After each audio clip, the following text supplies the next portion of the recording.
దేవుని ప్రియులకు శుభములు. ఈ దినమందు దేవుని వాక్యాన్ని చదువుకుందాము.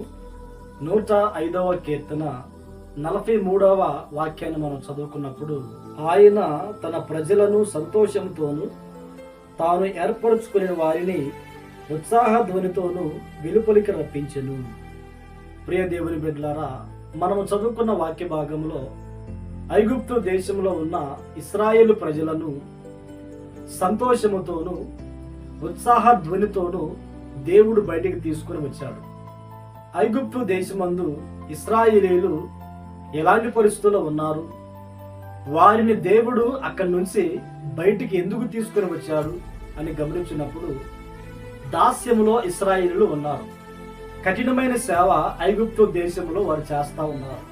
శరీరము ప్రాణము విసిగిపోయేంతగా వారు అక్కడ కఠినమైన పని చేయించు వచ్చారు.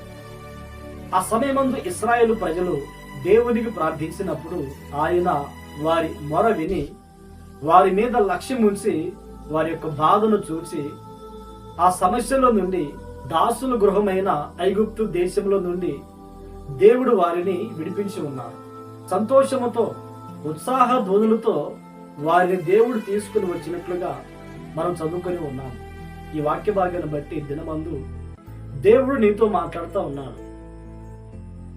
ఈ దినమందు నీవు ఎటువంటి కఠినమైన పరిస్థితులను ఎదుర్కొంటూ ఉన్నావో దేవుడు చూస్తా ఉన్నాడు. నీవు నీ కుటుంబంలో ఉన్నవారు దేనికి బానిసలే ఉన్నారో, నీవు ఎవరికి బానిసై ఉన్నావో దేవుడు చూస్తా ఉన్నాడు. ఆ కఠినమైన పరిస్థితుల నుండి, లోక సంబంధమైన వాటికి దాసుడివై అందులో నుండి బయటికి రాలేక కన్నీల మధ్యలో, కష్టాల మధ్యలో కొనసాగింపడుతూ బాధపడుతూ ఉన్నావా? నీవు ఆకాశమందున్న దేవునికి ప్రార్థన చేయగలిగితే నిన్ను ఆయన విడిపించుటకు సర్వశక్తి గల దేవుడు. ఎందుకు అంటే ఆయనకి నిజముగా మొరపెట్టు వారికి ఆయన సమీపముగా ఉండువాడు.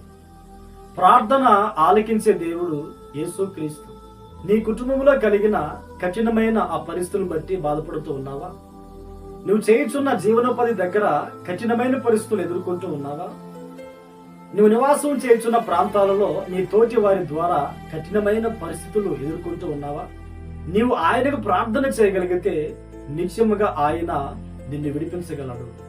ఆ సమస్యలో నుండి నీ విడుదల పొందిన తర్వాత నీ బ్రతుకు సంతోషంగా ఉంటుంది.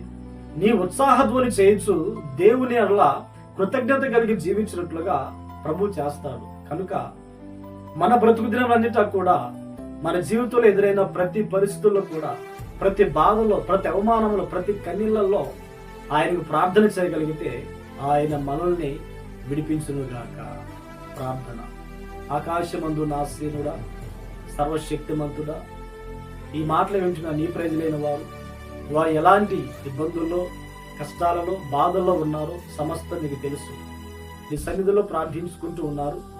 మీరు వారిని విడిపించబోతూ ఉన్నారు. వారి జీవితంలో సంతోషము, ఉత్సాహధ్వని చేయనట్లుగా మీరు కార్యాలు జరిగించబోతున్నారు. ఈ దినమంతా మీరు మాతో ఉండి ఆశీర్వదించమని యేసు నామములో ప్రార్థించి అడిగి పొంది ఉన్నాము తండ్రి. ఆమేన్, ఆమేన్. దేవుడు మిమ్మును ఆశీర్వదించునుగాక.